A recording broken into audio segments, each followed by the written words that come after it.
አዲግራት፣ አዲጉደም እና ዛላምበሳ አካባቢ እነዚህ ፔሪፌራል ወደሆኑ አካባቢዎች ነበር። አሁን ቀጥታ መቀሌ ላይ ገብቷል። መቀሌ ዋነኛ መቀመጫው ነች። ከዛ መቀመጫው በርካታ ወጣቶች እየታፈሱ ነው። የትግራይ እናት እያነባች ነው። አሁንም ቲፒኤልኤፍ እስካለ ድረስ የትግራይ እናት እያነባች ትቀጥላለች። እና ማዕከላዊ ኮሚቴ ስብሰባ ውስጥ የወጣ መረጃ ይተማል አይደል? እንግዲህ ብልጽግና ማዕከላዊ ኮሚቴ ስብሰባ ሁሉም ከተለያየ አካባቢ የሚመጡ የብልጽግና ፓርቲ አባላቶች ናቸው የሚሳተፉበት እና ሞስት ፕሮባቢሊቲ በአማርኛ ነው ሊሆን የሚችለው። ይሄ የወጣው ነገር ግን በአፋን ኦሮሞ የተጻፈው ነገር ራሱ ሌላ ጀዋር ጋር ራሱ የኮንስፓይረሲ ሊኖር ይችላል ማለት ነው። በጣም ወሳኝ ከተማ ተከቧል። ይሄ ከተማ እጅግ በጣም አስፈላጊ ነው ለሁለቱም አካላት ማለት ነው። አሁን ግን የተባበሩት መንግስታት ድርጅት ያወጣው መግለጫ ምንድነው? እዛ አካባቢ እልቂት ሊፈጠር ይችላል። ኢትዮጵያ መንግስት እኮ ጦሩን ቢያወጣ ብዬ ማለት ነው ለምሳሌ በቀላሉ እንኳን በሚቀጥለው ሳምንት የምናወራው አልሸባብ ከሚመሰርተው መንግስት ጋር ነው የምንደራደረው። ይህን ይስታሉ እነሱ። ልክ አሁን እዚህ ሰውየው እንደዛ ሲወራጭ ነበር ያሰሸባበት ይህን ይስታል።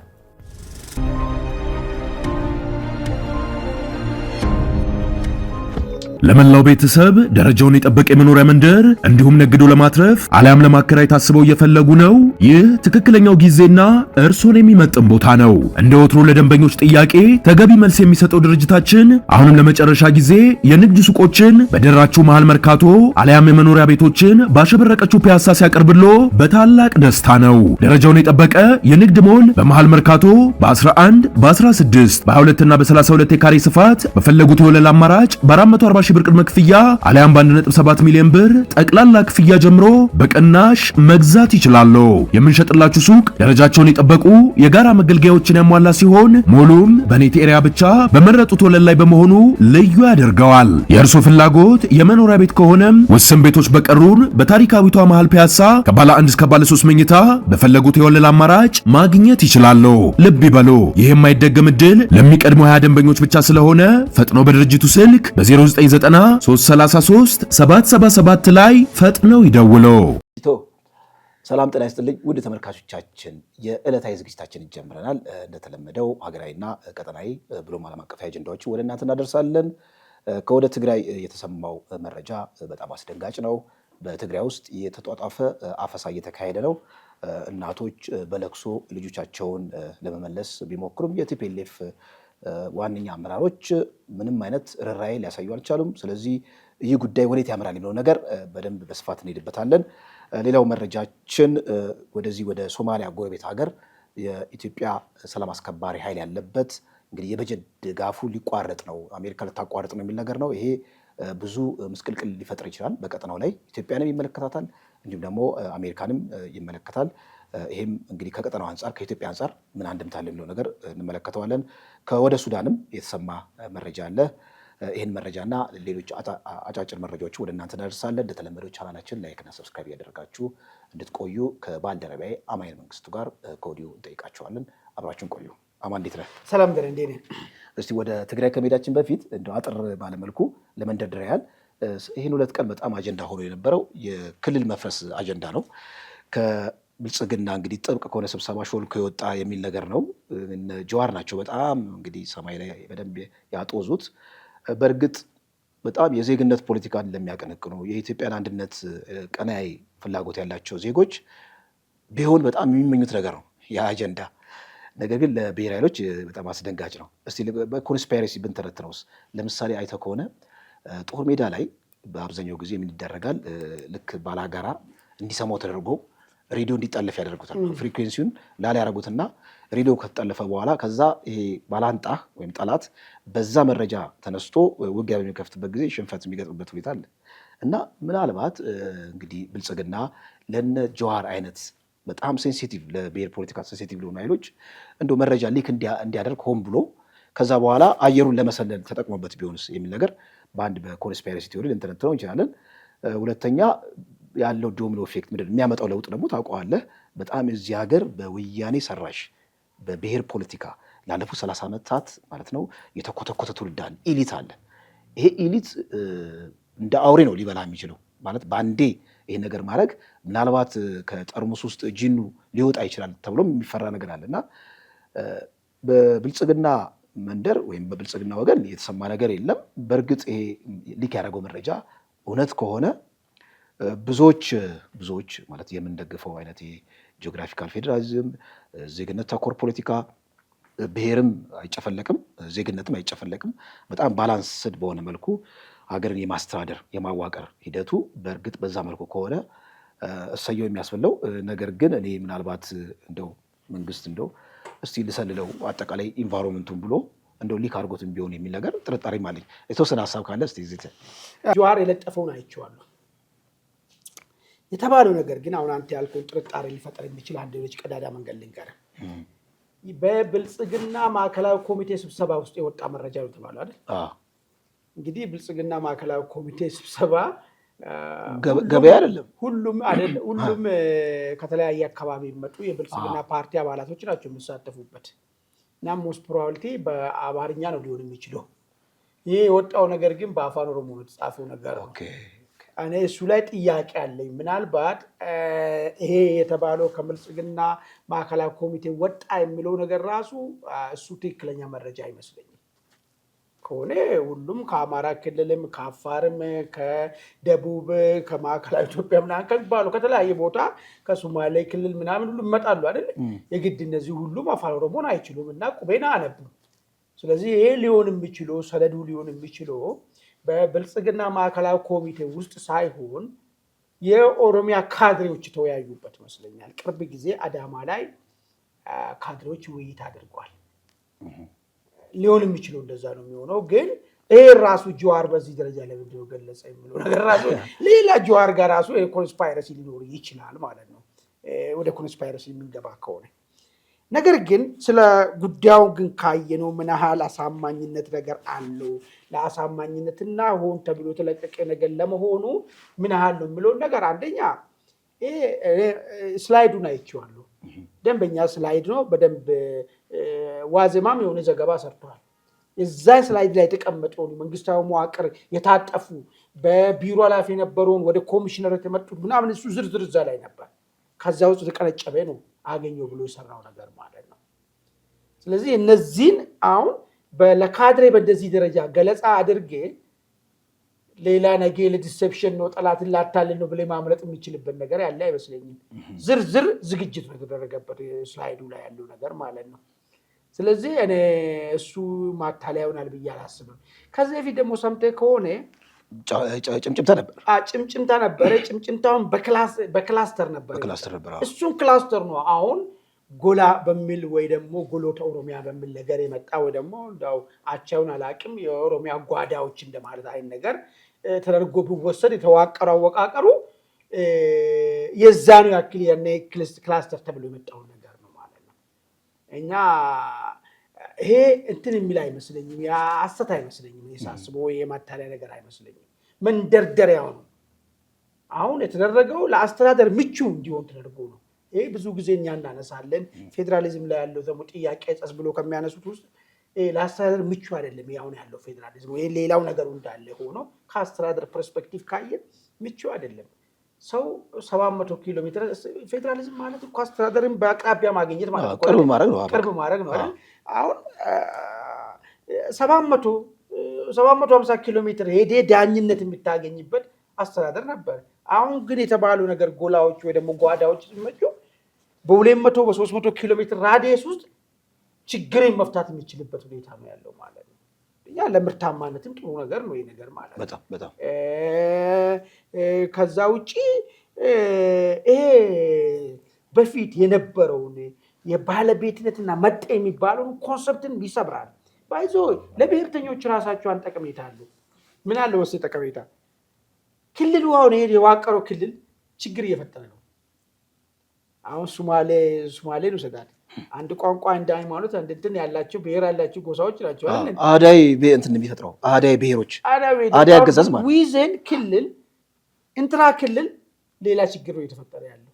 ለምሳሌ ጎንደር እና ጎጃም ዞኖች መካከል አካባቢያዊነቱን በጣም አጉልቶ እያወጣ ነው የሚሄደው። ይሄ ደግሞ ዘወል ብሔርተኞች የሚፈልጉ አንድ የጋራ ማንነት አለ የሚለውን ነገር እያዳከረባቸው ይሄዳል። ለምሳሌ አርሲ ዞን ስትል በቃ ዞኑን አርሲ ሰዎች ናቸው ራሳቸው አድርገው ወዙ ለምሳሌ ማውራኝ ነገር ልክ እንደዚህ ምስራቅ ጎጃም ስትል ምስራቅ ጎጃም የራሳቸው ግዝጋል እና ሌላውን ከሌላ ዞን አካባቢ ያሉን መቀበል አይፈልጉም። ስለዚህ ይሄ ችግር ይፈጥርብናል የሚል ነገር ያነሱ ነበር ብሔርተኞች።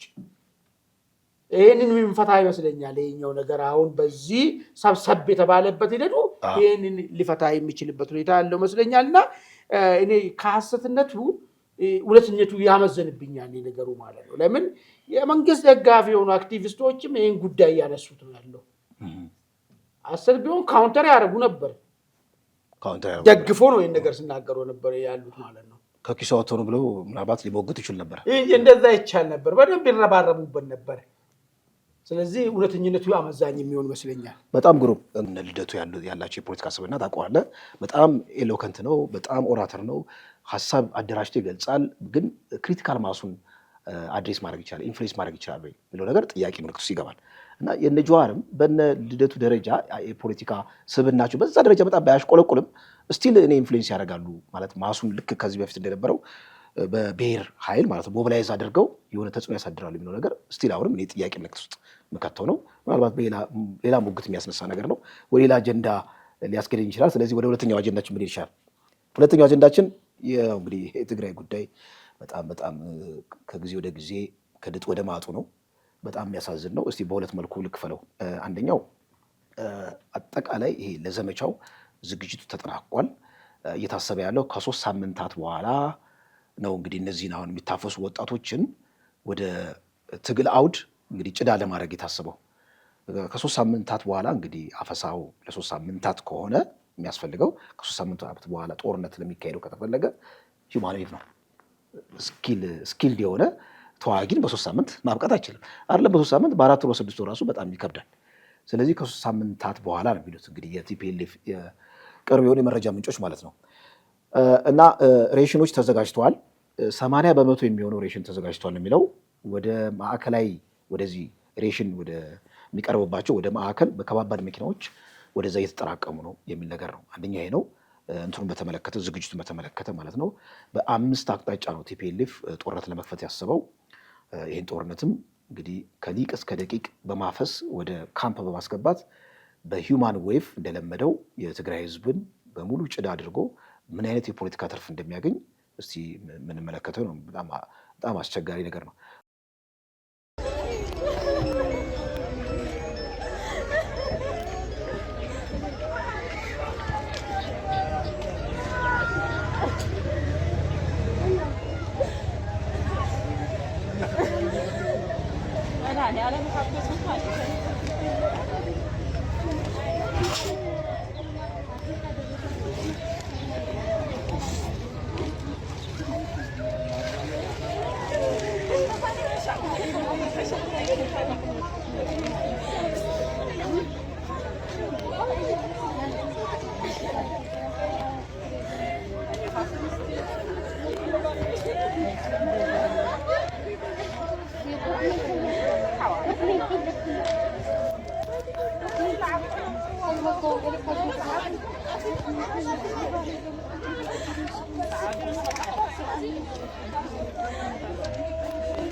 ሁለተኛው የአፈሳው አጠቃላይ አካሄድ ነው። አፈሳው ላይ ከዚህ ቀደም አዲግራት፣ አዲጉደም እና ዛላምበሳ አካባቢ እነዚህ ፔሪፌራል ወደሆኑ አካባቢዎች ነበር። አሁን ቀጥታ መቀሌ ላይ ገብቷል። መቀሌ ዋነኛ መቀመጫው ነች። ከዛ መቀመጫው በርካታ ወጣቶች እየታፈሱ ነው። በሚደንቅ ሁኔታ ይገርመሃል። ከመቀሌ እንግዲህ ወደ 30 ኪሎ ሜትር እንግዲህ በእግራቸው ተጉዞ እናቶች ደንገላት የሚባል አካባቢ ነው እንግዲህ ማዕከል፣ ትልቅ ማዕከል ነው። እያነቡ ልጆቻቸውን ለመቀበል ቢጥሩም የቲፒኤልኤፍ ካድሬዎች እንግዲህ በኃይል መልሰዋቸዋል። የትግራይ እናት እያነባች ነው። አሁንም ቲፒኤልኤፍ እስካለ ድረስ የትግራይ እናት እያነባች ትቀጥላለች። በጣም ያሳዝናል። በጣም ግርምት የሚያጭረው ጊዮንባስ የሚባለውን ቲፒኤልኤፍ አግደዋል የሚል አንድ መረጃ ይቻለው። ለምንድን ነው ያገደው? ወጣቶችን በብዛት ከትግራይ እያሸሸ ወደዚህ ወደ አዲስ አበባ ወደ ሌላ አካባቢ እያሸሸ ስለሆነ ከአሁን በኋላ ስራ እንዲያቆም ብሎ በደብዳቤ አግደውታልና ደብዳቤ የተሽከረከረና ቲፒኤልኤፍ ምን ያህል እንግዲህ ዴስፐሬሽን ላይ እንደሆነ ህዝቡን ምን ያህል እንደማይወድ አንዳንዴ በጣም ጽንፈኛ ብሔረተኞች ስትመለከተው ሄደው የራሳቸውን ህዝብ ይበላሉ የሚባለው ነገር ቴዎሬቲካል የሆነውን ኮሌጅ ውስጥ የምትማረውን ትምህርት ፕራክቲካሊ ቲፒኤልኤፍ እያሳየን ነው። ህዝቡን እየበላ ነው። በእውነት በጣም ያሳዝናል። ይሄ ነው እንግዲህ ትግራይ ውስጥ ያለው ድባብ ያለው ዝግጅት። በእርግጥ በ5 አቅጣጫ እከፍታለሁ ብሏል ጦርነት። እንግዲህ ሞንጆሪኖ ብቅ ብላ አይ እኛ ያፈስን አይደለም ምንም የምናፍሰውም የለም ህዝቡ ሰላማዊ ነው ብላ በአደባባይ ቀጥፋለች፣ እንግዲህ በሚዲያ ላይ ማለት ነው። ነገር ግን እንግዲህ የሃይማኖት አባት በጣም ቢገርምህ እንግዲህ መንበረ ሰላማ በጣም የተበላሸ አደረጃጀት ነው አይደለ? ራሱ ሲመጣም ቲፒኤልኤፍ ነው የፈጠረው እና አንድ አባት ደፈር ብለው ወጥተው ይሄ ነገር አዝማሚያው አላማረኝም ብለዋል። በእርግጥ እንግዲህ ከነፍሳቸው ጋር ተነጋግረው ይቻላል ይሄን የተናገሩት። ይሄ ነው እንግዲህ ትግራይ ውስጥ ያለው ድባብ በጣም ጽልመት ነው። የትግራይ ህዝብ እያለቀሰ ነው። ቲፒኤልኤፍ ደግሞ በአደባባይ እየፎከረ ነው ማለት ነው። አዎ እንግዲህ ትግራይ ውስጥ ያለው ነገር ትንሽ ወሰብሰብ ብሏል። ወሰብሰብ ማለት ብቻ ሳይሆን የቀጣይ የቲፒኤልኤፍን ዕጣ ፈንታ ሊወስን የሚችል ነገር ነው እየተደረገ ያለው። እንግዲህ ከዚህ በኋላ አፈሳ እያካሄዱ መሆናቸውን መዋሸት የማይችሉበት ደረጃ ላይ ደርሷል። የቪዲዮ መረጃዎችም አሉ።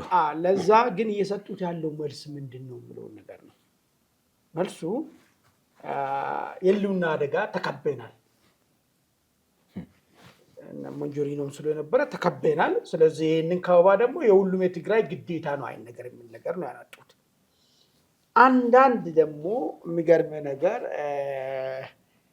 ቀደም የህወሓት ለኢትዮጵያ አይበጅም ለትግራይ ህዝብም አይበጅም ሲሉ የነበሩት በውጭ መቀመጫቸውን ውጭ ያደረጉ ጋዜጠኞች ደግሞ በይፋ ወጥተው መንግስትስ ያፍስ የለ ወይ ህወሓት ቢያፍስ ምን ችግር አለ የሚል ደግሞ መከራከሪያም መጥቷል። የሚገርም ነገር ፎልሰናሎጂ አሁን በጣም መጥቷል። ስለዚህ ማፈስ እንደ ጀስቲስ ሊያደርጉ ሙከራዎች እየተደረገ ነው ያለው ነገር ማለት ነው። ነገር ግን ይሄ አፈሳ ምንድን ነው እየፈጠረ ያለው ትግራይ ክልል ነው። መጀመሪያ ጊዜ የትግራይ እናት፣ የትግራይ ወጣት፣ የትግራይ ፖለቲከኛ ሪዚስት ያደረገ ራሱም የህወሓት አባላት ሪዚስት ያደረጉት አፈሳ ነው እየተደረገ ያለው። ለምን ሆነ ይሄ ነገር? ይሄ ነው ትልቁ መታየት ያለበት ነገር ማለት ነው። እርግጥ ነው በተለያየ መንገድ ሊሆን ይችላል። እስካሁን ድረስ እንትን የሚያደርጉት ልጅ አዋጡ ልትባል ትችላለህ ምናምን አዋጥቷል። የትግራይ ህዝብ ድሮ ትጥቅ ዘመን ትግል ላይም አዋጥቷል፣ አሁንም አዋጥቷል በባለፈ ጦርነት። ነገር ግን የአሁኑን ለምን ሪዚስት አደረገ? ለምንድን ነው ልጆች እናቶች ባስ ተከትሎ የጮሁት? ለምን አመፁ? በደንብ መታየት መቻል አለበት። ወጣቶች ለምንድን ነው ያኔ እኮ ከዚህ ከአዲስ አበባ እኮ ምንም የማያውቁት እኮ ትግራይ ሄደን መሞት አለብን ብሎ እኮ ሄደዋል ወደ ትግራይ። የሚገርም እኮ ነው። አሁን ጨለማን ተገን ብር ያለው ፕሌን ብር የሌለው በባስ ከዛም አልፎ በእግርም ሊሆን ይችላል አናውቀውም። እንደዚህ አይነት በእንደዚህ ሁኔታ ለምንድን ነው መሸሻ ያመጡት? ይህም ሌላ ነገር ነው የሚሰጠው። ሌላ የትግራይ ፖለቲከኞች ለምን በሁለት ተከፍሎ ያኔ እኮ አይደለም የህወሓት መንበር እዛ መዋቅር ውስጥ ያሉት ተቋሚ የሆኑት እኮ የአረና ሰዎች ጭምር እኮ ጫካ ሄዱ አልነበረም? አርቲስቶች ያልሄዳል እንዴ? ያልሄድ የለም። ለምን አሁን ፖለቲከኛው በዚህ ደረጃ ኖ ያለበት ምክንያቱ ለምንድን ነው? የጦር አመራሩ በጣም ከብረት የተጠነከረ ዲሲፕሊን የኮሙኒስት ዲሲፕሊን ነው ያለው ህወሓት ውስጥ ማለት ነው። ከዛ ውስጥ ወጥቶ ኖ ማዕከላዊ ምንድነው ዲሞክራሲያዊ ማዕከላዊነት የሚባል ነገር አለ አይደል? ከላይ የመጣው ነገር ሁሉ መቀበል ነው እንጂ አርጊው ማድረግ አይችልም አይደል? በእንደዛ አይነት ዲሲፕሊን የተያዘ ታጋይ እንኳን ኖ ለምን አለ ብሎ ነገሮችን ሁሉ እንደዚህ አንድ ላይ ሰብስቤ ስታይና እንደሆነች እንስታይት አርሰመው ነው በቪዲዮ ወጣንት የምትልጅ ማለት ነው። እነዚህ ሁሉን ስታያቸው ለምን የሚለው ጥያቄ የህወሓት ዕጣ ፈንታ የሚወስን ይመስለኛል። ዝግመተ ለውጡን ጨርሶ ለምን የሚለው ነገር በቃ የህወሓት ቀጣይ ምን ሊሆን ይችላል የሚለው ነገር ዕጣ ፈንታውን ሊወስንለት የሚችል ነገር ይመስለኛል ማለት ነው። ግሩም ነጥቦች አንስተሃል።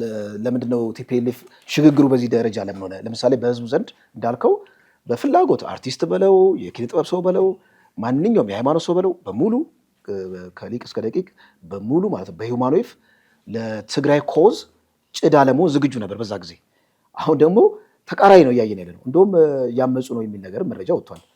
ወጣቶች እያመፁ ነው፣ ከካምፕ እየጠፉ ነው ሲወሰዱ። ልክ የደርግን ጊዜ ያስታውሳል። ደርግ እንዲያፈሰ እየወሰደ በቀላሉ ለቲፒኤልኤፍ እጅ የሚሰጥ ነበር።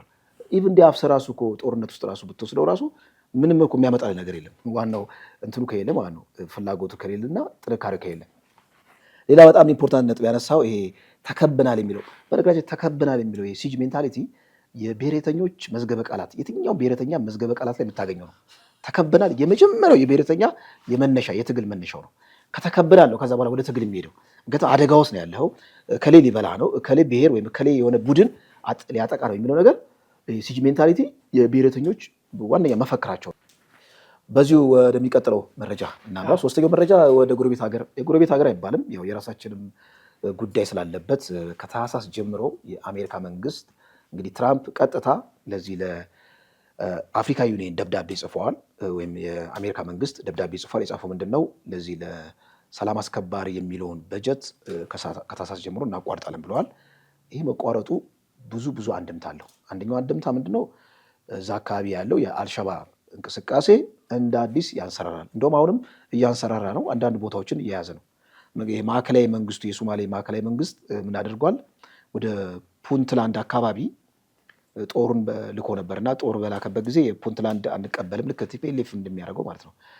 አትምጡብኝ ነፃ ግዛት ነው ምናምን ብሎ ያባራቸው ሁኔታ አለ። እና ዋነኛ ምክንያት አድርጎ የአሜሪካ መንግስት ያነሳው ምንድን ነው? አንደኛ የአልሸባብን እንቅስቃሴ መገደብ አልቻሉም። እንግዲህ እኛ በጀት እንመድባለን ወደ 16 ቢሊዮን ዶላር ነው የሚባለው አሜሪካ እስካሁን ፈንድ ያደረገችው ምንም አይነት ለውጥ አልመጣም የሚል ነገር አንዴ ነው። ሁለተኛ የፖለቲካ ሽኩቻ የዛ ያለው የሶማሊያ መንግስት በፖለቲካ ሽኩቻ ተጠምዷል እና ምንም አይነት ተስፋ የለውም፣ ተስፋ አስቆራጭ ነው የሚል ነገር ነው። አሁን እዚህ ጋር አንዱ ለነጥቦች እናንሳ። ኦኬ አሜሪካ የወሰነች እዛ አካባቢ ያለው የሰላም አስከባሪ ኃይል ተዳከመ። ምንድነው ሊሆን የሚችለው? የኢትዮጵያ መከላከያ ሰራዊትም እንግዲህ በጀት እጥረት ካለም እንግዲህ መውጣት ይጀምራል። ወጣ ማለት አልሸባብ አገገመ ማለት ነው። ከአልሸባብ በኋላ ምንድነው ሊፈጠር የሚችለው? አንደኛ ትልቁ አደጋ እንግዲህ እዛ አካባቢ ያለው የአሸባሪነት እንቅስቃሴ ኢትዮጵያን ቀጥታ አፌክት የሚያደርጋ ነገር ይፈጠራል። ምናልባት አሜሪካ ተለዋጭ ፕላን ቢ ሳትይዝ እኔ ዝም ብላ ይህን እርምጃ አትወስድም። ሶማሌላንድን እውቅና የመስጠቱን ሂደት ልታፋጥሩም ትችላለች። ራሱ አሜሪካ ራሱ አንደኛ እስራኤል አድርጋለች። አሜሪካ በተለዋጭ መንገድ ምናልባት ብሔራዊ ጥቅሟን ለማስከበርም ልታደርግ ትችላለች። እዛ አካባቢ ደግሞ ለኢትዮጵያ ሌላ ትሩፋትም ሊገኝ ይችላል። እዚህ ቀዳዳ እዚህ ሽንቁር ሲከፈት እዚህ ጋር ደግሞ መልካም ነገርም ሊያመጣ ይችላል የሚል ነገር ብዙ ሴናሪዎችን ዶቶች መጋጠም ይችላለን። እስቲ እዚህ ላይ የተወሰነ መልካም። አሁን ጥሩ ነጥብ አነሳ። እንግዲህ ትራምፕ አንድ ያስቀመጡት መንደርደሪያ ምንድን ነው ያሉት? ለምንድን ነው ወይም በጀት እኔ ከመጣው ምንድን ነው አዲስ ዓመት በፊት የለንበትም ሌላ መፍትሄ ከወዲሁ ፈልጉ የሚል ነገር መጣ ማለት ነው። ይሄ በጀት ኦልሬዲ ከ90-80% በላይ ከቨር የሚደረገው በአሜሪካ ከሌላ ቦታ የሚገኘው በጣም የምንትነገር ነው። ይህን እኔ የለውበትም ሲባል ለምን ይሄ ፖለቲካል ዲሲዥን መጣ ነው ጥያቄው። ፊት ለፊቱ ምንድን ነው ጀርባው ምንድን ነው የሚለው ነገር ነው ማየቱ። ፊት ለፊቱ ያነሱ ነገር ምንድን ነው? ምንም ፈቀቅ ያለ ነገር የለም። አልሸባብን ታጠፋላችሁ ተብሎ ታስቦ ነበረ፣ ግን ሊፈጠፋ አልቻለም። ሁሉም ሰላም አስከባሪውም ይሄ ነገር እንዲራዘም በዚህ ሂደት ውስጥ ያሉ አካላች ሂደቱ እንዲራዘምና የገቢ ምንጭ ያደረጋችሁ የሶማሊያ መንግስት ፕሬዝዳንትንም ቢሆን ውስጣዊ ሽኩቻ ውስጥ የምትገባ ጠንክረ ራስን የቻልክና ራስን ዲፌንድ ማድረግ እንትኑን ውስጣዊ ሽኩቻ ውስጥ ነው ራስን የከተትክ ያለው ፑንትላንድ ምናምን ከሚባሉት ጋራ ማለት ነው። ይሄን ነው ያቀረቡት ነገር ግን መጀመሪያ አሜሪካ መጣችሁ ሪሊ ሶማሌን በእግር ለማቆም ነው ወይስ የአልቃይዳ ተላላኪ የሆነውን አልሸባብን የእሷ ብሔራዊ ጥቅም የሚነካ ኃይል ሆኖ ነው ብሎ ነገር ነው መጀመሪያ መታየት ያለበት ነገር ማለት ነው። አሜሪካኖች ለሶማሊያ አዝኖ የሆነ አልሸባብ የሚባል አሸባሪ ቡድን ሶማሊያን ከተቆጣጠረ እንዳው ሶማሌ ዜጎች ይሰቃያሉ ምናምን በሚል ነገር አስቦ ነው ወይስ እዛ አካባቢ የአልቃይዳ ተላላኪ ነው ኃይል እዛ ስቴትን የሚያክል ነገር የሚቆጣጠር ከሆነ አከተመ አንድ ሽብርተኛ ስቴት ተፈጠረ የሚለውን ነገር እሱ ደግሞ ሄዶ ምን ሊፈጥርብን ይችላል የሚለውን ነገር ነው ማሰብ ያፈልጋል። ይሄ አንደኛው ነው። ከጀርባ ያለው ግን ነገሩ ሰውየው ሐሰን ሼህ መሐመድ ሆነ አዲስ መጡ ሰዎች ይስታሉ። ብዙ ጊዜ ምንድነው የሚስቱት? ኤግዚስታንሲያቸው በማል እጅ ላይ እንደሆነ ማለት ነው። ባይዞ ከዚህ በፊት አንስቼ ነበረ ኢትዮጵያ መንግስት እኮ ጦሩን ቢያወጣ ብዬ ማለት ነው። ለምሳሌ በቀላሉ እንኳን በሚቀጥለው ሳምንት የምናወራው አልሸባብ ከሚመሰርተው መንግስት ጋር ነው እኮ የምንደራደረው። ይህን ይስታሉ እነሱ። ልክ አሁን እነዚህ ሰውየው እንደዛ ሲወራጭ ነበር ያሰሸባበት ይህን ይስታል። ከዚህ ደግሞ በጣም ከፍ ባለ ሁኔታ ደግሞ አሜሪካ ሁሉ ኢንቨስት እያደረገች እዛ የምታቆመውን ነገር ይስታል። ሰውየው ይስታል ማለት ምን ማለት ነው? በልና ወሰደኝ ወደድክም ጠላም የአሜሪካና የእስራኤል ብሔራዊ ጥቅም መንታ ልጆች ናቸው፣ መንታ ናቸው። እስራኤል እዚህ ሶማሌላንድ ስትመጣ ለሶማሌላንድ የምትባል ዓለም እውቅና የነሳት የአረቦች ሴራ እንደሰራት ምናምን ነገር በሚል ነገር አይደለም። የኔ ብሔራዊ ጥቅም የሚከበር ነገር አለኝ። አንድ ኢስላሚክ ስቴት ከሆነችው አገር ወዳጅነት ማፍራቱ ራሱ የፖለቲካል ድል ነው የሚል ነገር ነው ታስቦ ይመጣ አይደል? ይሄንን እውቅና ሲሰጥና ሁለተኛ ከአጌንስት ኢስላሚክ ስቴት በሆነ ሁኔታ ለእስራኤል ልቧ ሲስ የሆነ ሀገር ፈጥሬያታለሁ የሚል ነገር አስባ ነው። ይሄ ስታደርግ የአሜሪካ ብሔራዊ ጥቅም እዚህ አካባቢ አለ፣ ተመሳሳይ ነው የሚሆነው። ስለዚህ ሰውየው ግን ይሄን የሚደረገው ነገር ላይ ይደነፋሉ የሶማሌ መሪዎች ማለት ነው። ኦኬ እንደዛማ ከሆነ እኮ አንተን ያቆምነ ወንበሬን ያጸናነ እኛው በጀት እኮ ቢቆም ቀረ በቃ ማንም ይሄን ሁሉ ምናልባት ጥቂት በግል በተናጠለ የሄዱ ሰራዊቶች አሉ። ለምሳሌ በመልካም ግንኙነት ማለት ኢትዮጵያ ሁለት አይነት ሰራዊት ነው ያላት እዛ። አንዱ በአምስት ስር ያለው፣ ሌላው ደግሞ በራሷ መልካም ፍቃድ የሚሄድ ሰራዊት አለ። የመልካም ፍቃዱም ከሀገር ብሔራዊ ጥቅም አንጻር ነው። እሱ ከቀረ እንጂ የአምስቱን ነቅለኝ ነው የምትወጣው። ሁሉም ነቅሎ ነው የሚወጣ፣ ያለ ክፍያ እዛ የሚቆይ የለም። ነቅሎ ይወጣል አሁን እንዳለ። ስለዚህ ቀጣይ ምንድነው ማለት እጅ እየተመዘዙት ነው ማለት ነው የሶማሌ መሪም ማለት ነው። ምንም የሶማሌላንዱን ጉዳይ አትጩሁበት፣ እሱ በቃ ኦልሬዲ ያለቀ ጉዳይ ነው። አሁን ያለው አንተ መቀመጫን ማጽናት ነው ያለብህ። ቀሪውን ነው አያይዘ አጠንክሬ መኖር ያለብህ። አሊያ እኮ የቀሪው ራሱ እየተከላከል ከአልሸባብ እየተከላከልን ያለ እኛ እየመደብን ነው። እሱንም ሆኖ ደግሞ እግር ልታበቅል አልቻልክም እየተባልክ ነው። ገብቶሃል አይደል? ስለዚህ እጅ ማስገደዳ እጅ መጠምዘዣ ነገር ይመስለኛል ማለት ነው። ትክክል ማስገደጃ ነው። አሜሪካንም ተለዋጭ መንገድም እንግዲህ አልሸባብን በዚህ መንገድ ይሄ ሁሉ ብር ኢንቨስት እያደረገች በዚህ መንገድ አልሸባብን ማሸነፍ አልተቻለም፣ ተጽዕኖ መቀነስ አልተቻለም። ስለዚህ በተለዋጭ መንገድ ደግሞ ለሞክረው ብላ ሌላ የተለዋጭ መንገድ በተለይ ሶማሌላንድ አካባቢ ቅድም ያነሳው አንተም ነጥብ ኢምፖርታንት ነጥብ አለ። ከሶማሌላንድ አንጻር የራሷን የብሔራዊ ጥቅም ሲክ ለማድረግም አስባ ሊሆን ይችላል። ብዙ ጊዜ ኢትዮጵያና ሶማሊያ ሲባል ቶሎ የሚመጣው በውጭ ጉዳይ ፖሊሲ ረገድ ቶሎ የሚመጣው ምንድነው የውጭ ጣልቃ ገብነት ነው። ሶማሊያ ቅድም አንተ ደጋግመህ እንዳነሳው የግብፅ እና ሌሎች ኢትዮጵያን በሚጠሏት ኃይሎች በቀላሉ ምንድነው ማኒፕሌት የሚደረግ ነውና ያም እንግዲህ አካሄድ በጣም የጥፋት አካሄድ ለኢትዮጵያም ሆነ ለቀጠናው ብዙም ሰላም ያመጣው ነገር የለም የሚል ነገር ነው። እንግዲህ የምንመለከተው የአጭር ጊዜ እውነት ነው ማለት ነው። ለመላው ቤተሰብ ደረጃውን የጠበቀ የመኖሪያ መንደር እንዲሁም ነግዶ ለማትረፍ አሊያም ለማከራየት ታስበው እየፈለጉ ነው? ይህ ትክክለኛው ጊዜና እርሶን የሚመጥን ቦታ ነው። እንደ ወትሮ ለደንበኞች ጥያቄ ተገቢ መልስ የሚሰጠው ድርጅታችን አሁንም ለመጨረሻ ጊዜ የንግድ ሱቆችን በደራችሁ መሃል መርካቶ አሊያም የመኖሪያ ቤቶችን ባሸበረቀችው ፒያሳ ሲያቀርብሎ በታላቅ ደስታ ነው። ደረጃውን የጠበቀ የንግድ ሞል በመሃል መርካቶ በ11 በ16 በ22 እና በ32 የካሬ ስፋት በፈለጉት የወለል አማራጭ በ440 ሺህ ብር ቅድመ ክፍያ አሊያም በ1.7 ሚሊዮን ብር ጠቅላላ ክፍያ ጀምሮ በቅናሽ መግዛት ይችላሉ። የምንሸጥላችሁ ሱቅ ደረጃቸውን የጠበቁ የጋራ መገልገያዎችን ያሟላ ሲሆን ሞሉም በኔት ኤሪያ ብቻ በመረጡት ወለል ላይ በመሆኑ ልዩ ያደርገዋል። የእርሶ ፍላጎት የመኖሪያ ቤት ከሆነም ውስን ቤቶች በቀሩን በታሪካዊቷ መሃል ፒያሳ ከባለ 1 እስከ ባለ 3 መኝታ በፈለጉት የወለል አማራጭ ማግኘት ይችላሉ። ልብ ይበሉ፣ ይህ የማይደገም ዕድል ለሚቀድሙ 20 ደንበኞች ብቻ ስለሆነ ፈጥኖ በድርጅቱ ስልክ በ0993337777 ላይ ፈጥነው ይደውሉ። ሶስተኛው አጀንዳችን ወደዚህ ወደ ሱዳን ነው የሚወስደን።